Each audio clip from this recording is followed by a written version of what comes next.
بسم الله الرحمن الرحیم. السلام علیکم. عبدالرحمن بابا په دې غزل کې د هرس په باره کې وایي چې انسان کې در څو هرس نه وي هغه دیندار وي او نیک سړی وي، خو چې کله انسان کې هرس پیدا شي نو هغه دنیا ته مخه کی او دینداري تی پاتې شي او بیا د هرس په وجه باندې دنیا حاصلولو لپاره ظلمونه هم کوي. په دې غزل کې هغه د اورنګزیب باچا مثال ورکوي چې هغه ډېر نیک او پرهیزګاره سړی و، خو چې کله هرس واغشتو نو د بادشاهۍ د حصول لپاره خپل پلار یې کید کو او خپل ټول خاندان روریان یې تباه برباد کو. راځئ عبدالرحمن بابا څه وایي چې درته ووایم.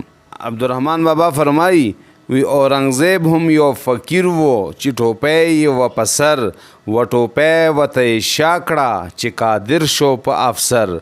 خو یې هومره فقیري و چې څه نه و میسر او چې فلک یې یاري وکړه نور یې ملک کړو مسخر.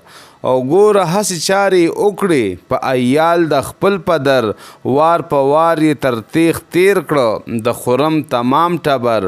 او یو ټبر د خرم سوو ډیر عالم یې کړه ډبر. تمامي جهان یې ونغړ چې لاس شو باندې بر. او په فریب یې خپل کړه بیجاپور او باغ نگر. بیجاپور او باغ نگر سو لاجنجي او جین جور. هم یې هند په ډګه واغست هم کابل هم پیښور. بیا یې ذکر شو په زړه کې بادشاهي د هفت کشور. له هرسه ورته هیڅ شو هم دارا هم سکندر. خیال یې دا و په خاطر کې چې به خپل کړم بحر و بر. بارې ورځ ورڅخه لاړه وخت پرې راغی مازدیګر. نه یې مراد د زړه حاصل شو نه یې یخ کړو خپل ټټر. همګي شو ځینې پاتو که یې ملک و که لښکر. خالی لاس د دنیا ووت لکه عین درویز اگر. له دنیا یې هیڅ یو نړ مګر شو یې یو څادر. خوار حیران په ځمکه پریوت بې بالین او بې بستر. نه پوزې شو تر د لاندې نه تې لاندې شو ټغر. حق یې پاتې په گردن شو د سپایي او د چاکر. اوس یې زه په روح دعا کړم که یې خدای که بهرور.